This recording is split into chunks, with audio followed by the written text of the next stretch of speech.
Well, hello there and welcome to Travels with Geordie. If this is your first visit, my name is Peter Knowles. I live on this classic wooden motor cruiser here in Victoria, British Columbia, along with a loving memory of my pup Geordie and occasionally babysitting the charming pup Finnegan, all the while fixing it and others up for some pretty ambitious cruising. If that's the sort of thing you might find interesting, please consider sticking around and subscribing. I'd love to have you.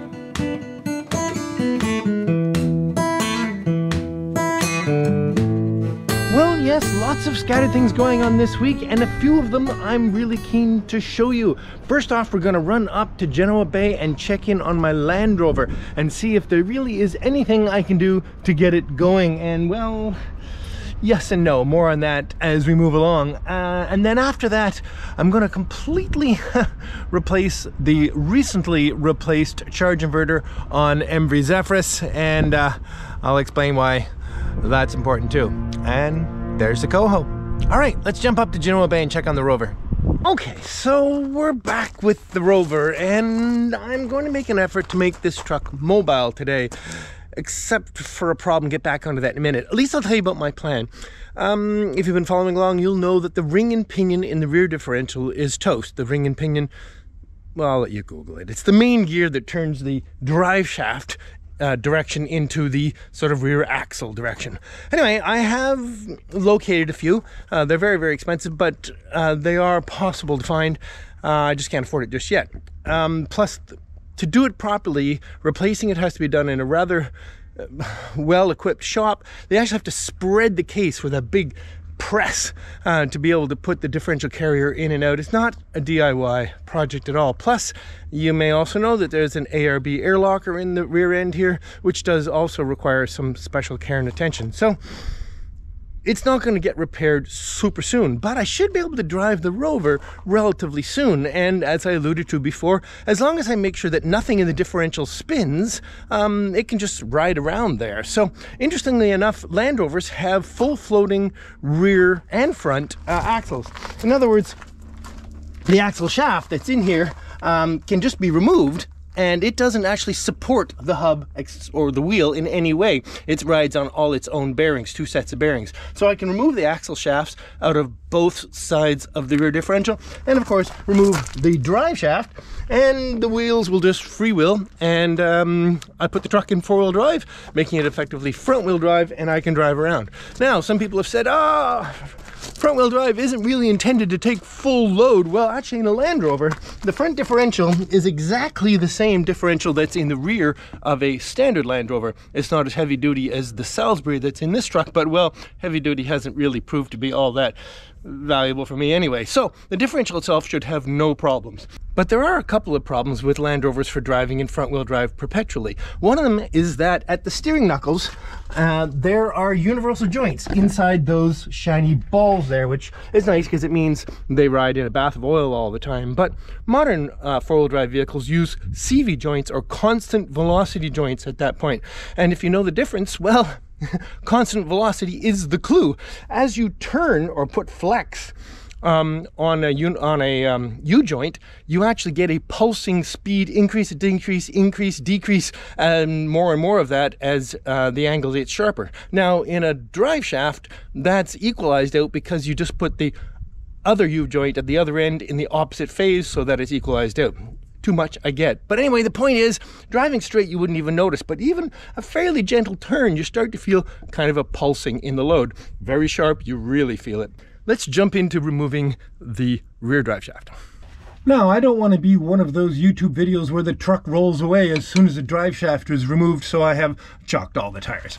Okay, now, they're held in place, flange to flange, with 4 9/16 nuts and bolts. So that's super convenient, very, very easy to deal with, at least on the back side. On the front side, it's actually quite difficult to get a socket or even a wrench in here because it gets quite tight. So there's a very specialized tool for that with this nice compact socket with a reduced shank there that makes this much, much easier. There we go. And off it comes. And there we go.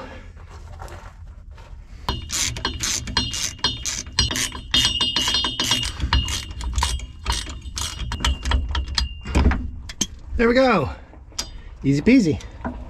Moving up front, those of you who are Rover enthusiasts will see that when I put this truck together, I actually cut and re-welded a rather large divot out of this crossmember to allow for a lot more axle articulation, and that has really been helpful because at one time this truck was quite tall. For those of you who are not Land Rover enthusiasts, you'll see it's unusual that the emergency brake on a Land Rover is actually on the back of the transfer case. Okay, so 4 more and we're off.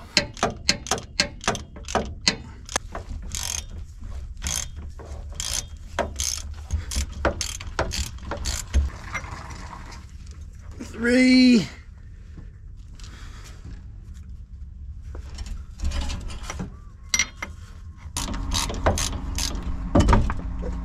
Off we go.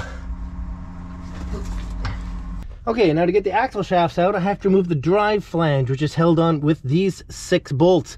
Now, the problem is my truck is wheel spacers. Normally, the rim would be in quite a bit, and that drive flange would be accessible, but I can't get a socket onto these bolts with the edge of the rim like this, so I have to get the wheel off to get the drive flange off. Not a big deal.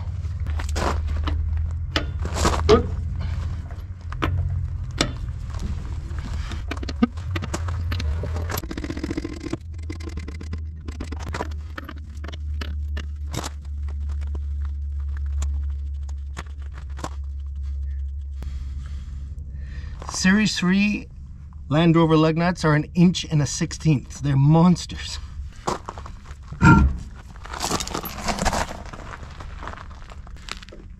These poor caps are actually a misery to get off. I just replace them with new ones every time.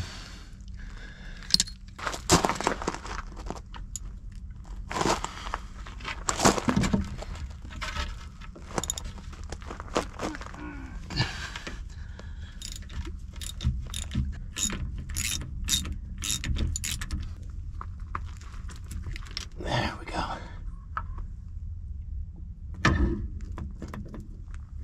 And out it comes. Happy splines on the inside, happy splines on the outside, so it certainly wasn't a broken shaft here. A little circlip, which I'm going to remove with some wire forming pliers that I happen to have in my toolbox. There we go. And we're free. Okay, we just put the flange back on. I'm going to put a couple of bolts through to align it, and you'll notice I'm not changing the gasket or any sort of sealant. That's because this flange was off very recently, and I resealed it with Sikaflex, so it has a lovely rubber gasket on it. No need to replace.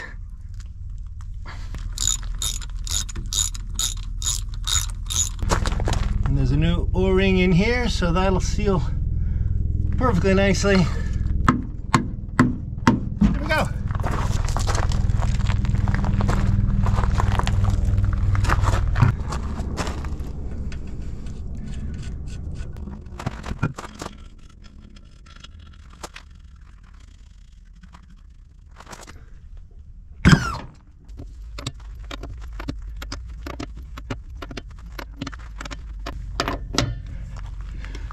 All set.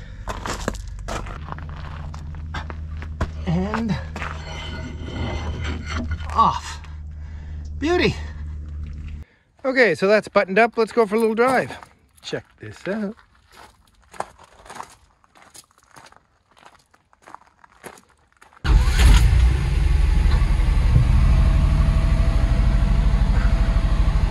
Okay, so 4-wheel drive, high range, emergency brake off. And we're off.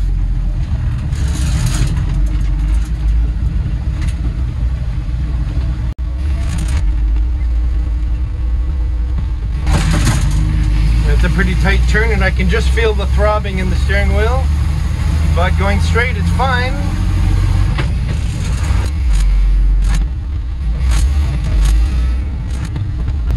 Alright, I'm gonna say that's just fine.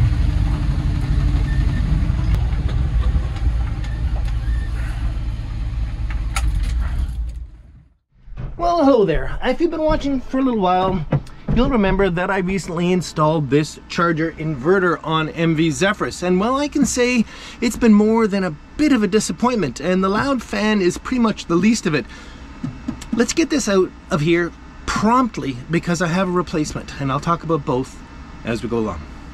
And one of the first problems with this thing is there's no real way to control it. I've just turned it off at the remote outside, which is the only switch on the remote, and if I turn off the absolute on-off power on the unit, it still doesn't turn off. Now it's currently in charge mode and the batteries are completely fully charged, plus there's solar filling up the batteries on top of that, but still it insists on chugging away with this powerful fan doing something.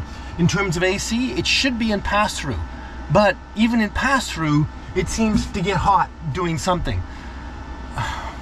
So the only way I can really turn it off is disconnect it from its power source, both AC and DC.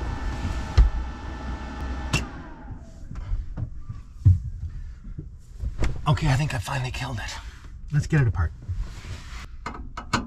Now, obviously, if I'm removing this, I have to put in a replacement. And well, to tell you the truth, it's the replacement that we should have put in the first place.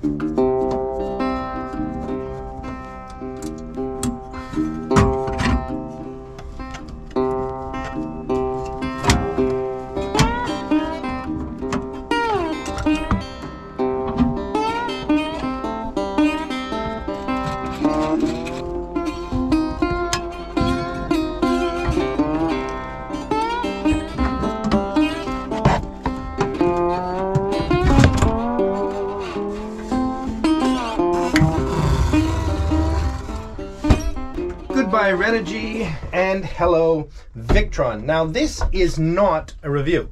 I have not assessed another dozen charge inverters, and which would be what's required to do anything resembling a review. This is just my experience. So let me summarize the main problems that I find with the Renogy unit. Principle is that in pass-through mode, in other words, when the batteries are fully charged and you just want to use shore power straight on the boat, a charge inverter is supposed to be able to just connect the total input shore power to the boat use shore power. So the maximum current that's available to the boat should be whatever is available on the shore power, which in this case is 30 amps. However, somehow this thing just hums away in pass-through mode and only makes available about 22 amps for use on the boat. That other 8 amps is lost. Now you might say, okay, that's going into charging the batteries. Well, most charge inverters that I've worked with can limit the total shore power, and then it decides based on the demand for AC on the boat how much of the available remaining current can be allocated to charging the batteries. The Renogy doesn't work that way. What you can do though is limit the total current available for charging the batteries down to as low as 5 amps. The only problem with that is it's not dynamic. So at a time when we don't need much shore power, it still only will charge the batteries at 5 amps, which is a fraction of its potential. So that is very, very annoying. Okay then, let me talk about one of the main features that makes the Victron and other similar charge inverters very, very interesting, and that's hybrid power sharing. In other words, you have 30 amps available coming to the boat from shore power. But let's say you wanted 35 amps. Well, the Victron says, no problem with that. I'll give you 30 amps of shore power, plus I'll give you another 5 amps coming out of the batteries. So for at least short periods of time, you can exceed available shore power. And while you're living aboard and you have heat, the main problem is that you also have hot water, which is a high demand, but it's only intermittent.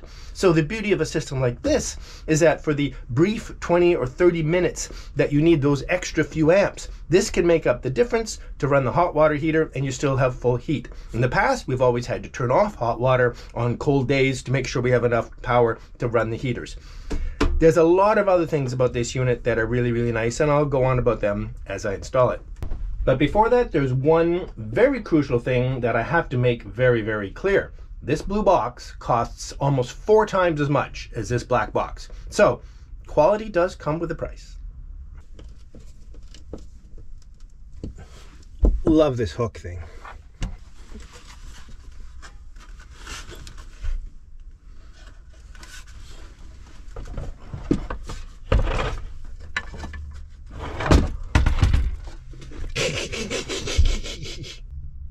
right, so there's the AC on. Let's get some of this DC on.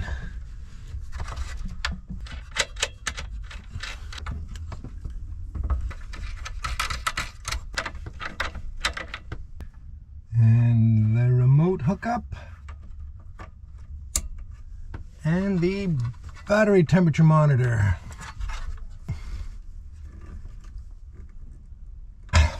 Come on now, you've all done it before. All the tools are in Genoa. Okay. Okay, there we go. So before buttoning it up, let's try it out.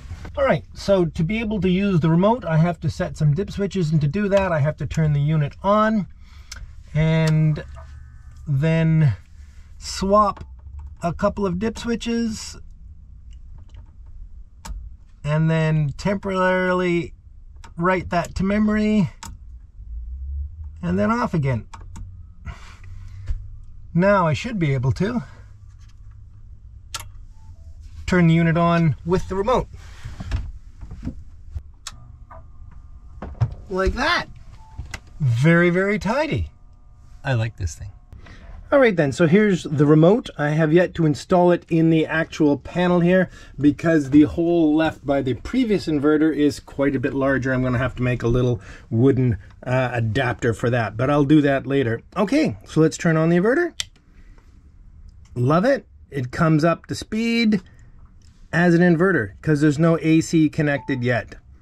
Okay, so now if I turn on the AC, which is achieved thusly, it should go into pass-through and charge mode. Took it a second, but there we go. That's fantastic. Now, one of the most important things we can do now is we can set the current limit to the shore power, currently set for 18 amps. So of all the power that's coming in from shore power, it'll never draw more than 18 amps off the shore power. So let's say we were plugged into a regular domestic outlet, we'd set it for 15 amps. Love this. Now, on this shore power here, we have 30 amps. So I'll wind it up to just shy of 30 amps and we should be safe. This might take tinkering with because, of course, there is some loss in the cable to the dock and the breakers aren't always set for that. But if we start blowing the breaker on the dock, I can wind that down slightly. Now we're going to do some really fun stuff. Okay, let's have fun with my ammeter. This is a clip-on ammeter. If you're not familiar with it, you basically just clip it over a single conductor, either AC or DC. In this case, it's AC, and we can determine how much current is passing through the wire. So the wire we're looking at right now is the wire straight out to shore power, and we're currently drawing 2 amps off the shore power, and that's probably mostly the battery charger. In other words, the inverter is in charger mode, so it's putting some juice into the battery. Now, if we review how we've set this up, actually, I just changed this to 30, so that I limit the shore power current to 30 amps. In other words, never ask for more than 30 amps. Okay, let's get going. So this is shore power. Let's turn on a heater. Well, these heaters we have on the boat are about 11, 12 amps. So that 2 amps has gone to 15, 14, sort of settling out somewhere around 13. That's what I figured. So the 11 or 12 for the heater and that 1 or so for the charger. Okay, I'm going to turn on another heater. Okay, now we're drawing 24 amps off the shore power, which is still less than the rated amount that I've allowed it to draw from here. So now let's play a little bit with this thing. So if I wind this down to, let's say, 20, now it draws. Doesn't seem to be a perfect correlation, but I'm not going to worry about that. In other words, I've lowered it to the point where it's only now taking 17 amps off the shore power, and this blinking light means that the inverter is combining 17 amps from the shore power plus another few to top it back up to 24 or 25 off the inverter out of the batteries. I just love that. So I'll wind this back up to 30, and this will wind back up to relatively close to the full load that we're taking off, 22 or so amps. Let's turn on a third heater. So this is going to wind up to fairly close to the limit, although I do see a discrepancy here, and this may be my meter, I'm not quite so sure, but you can see that if I turn this up a little bit past 30, this will probably allow a little more off of there, 27, 28. So either this is not very accurate or my meter isn't very accurate, but I'm now taking very, very close to the maximum amount of power I could off the shore power. Pretty soon, if I turn this up anymore, I will set the breaker on the dock. That's fantastic. And so the remaining current is coming out of the batteries. Let's look at this a slightly different way. I'll put this back down to 30. Excellent. I'm going to turn off the second heater. The charger comes back on because it can use the excess power to charge the batteries. So I'm going to switch the ammeter to a different wire. This wire here is the wire going out to all the outlets on the boat. So it's currently drawing somewhere in the region of 21 amps. Again, it's ideal if this wire goes perpendicular through the jaws here, but I think you see the point. So I'm at 21 amps being fed from the shore power, and we're still using some current for the battery charger of the 30 that is available. So I turn on the third heater, boom! We're now getting 33 amps use on the boat. However, we're only taking 30, or actually probably less, from shore power, and the difference is being made up by the inverter doing some inverting for us. I absolutely love this charge inverter. Very, very cool. Oh, and by the way, it's currently in invert mode and the fans aren't even running. It's running nice and cool. Oh, time to button this thing up. So here in Victoria in the Christmas season, they have a special evening that they call Light Up, and that's where all the boats in the harbor, you know, put as many Christmas lights on as you possibly can. And it's very festive and a lot of fun, and I've participated in all the years I've been downtown. And last year on Geordie, I bought quite a few lights because Geordie's relatively big, and now I have all these lights for a much smaller boat. Poem. And so I'm going to try to simulate the British Columbia legislature, which is right next door. And if you've ever seen it lit up at night, well, how about I just show you? Yeah, so you can see all the windows are kind of lit up, and looks very nice. And mind you, it does that year round.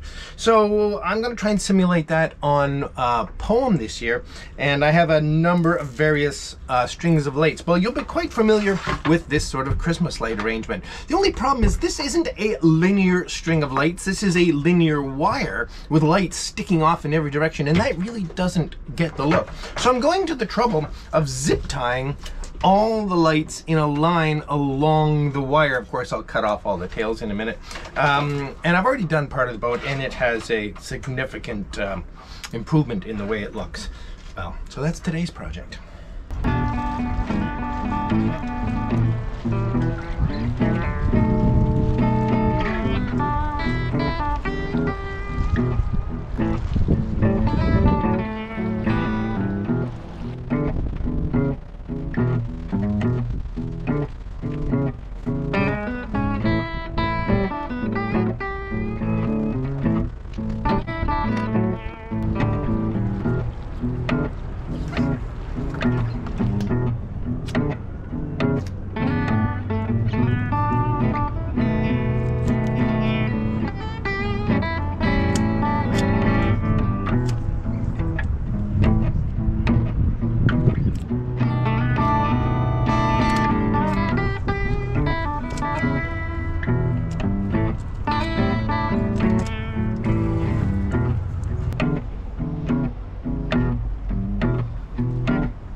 And welcome to the Travels with Geordie Beer of the Week, coming to this week from the beautiful inner harbor of Victoria, British Columbia, and joined by fabulous Finnegan. Yes, yes indeed. All right, let's get straight to the beer.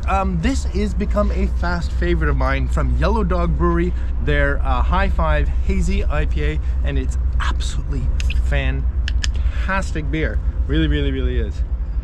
Okay, well, in an effort to get moving, I can leave you with a little bit of a nugget after I see if I can actually pour this at all. Finnegan, you don't seem to be as interested in this beer as you usually do.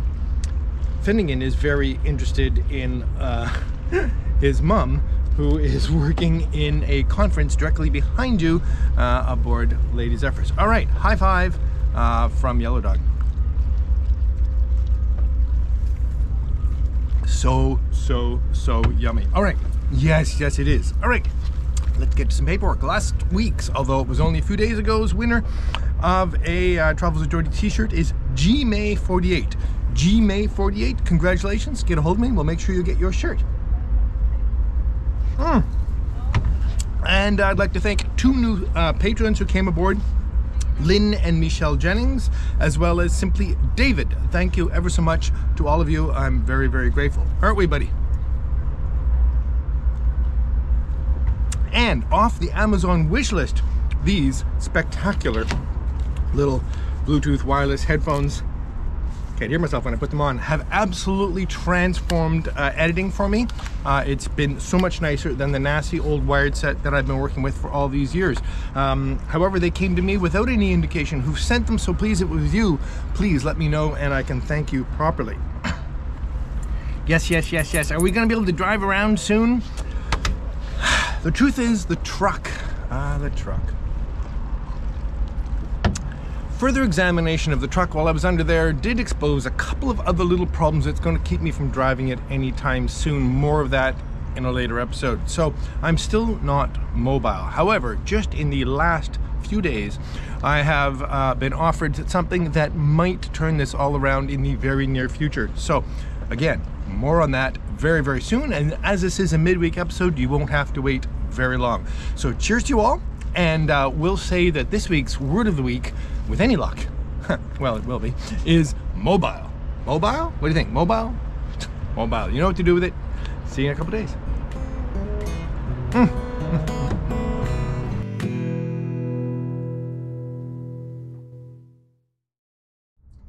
Either the boat's too small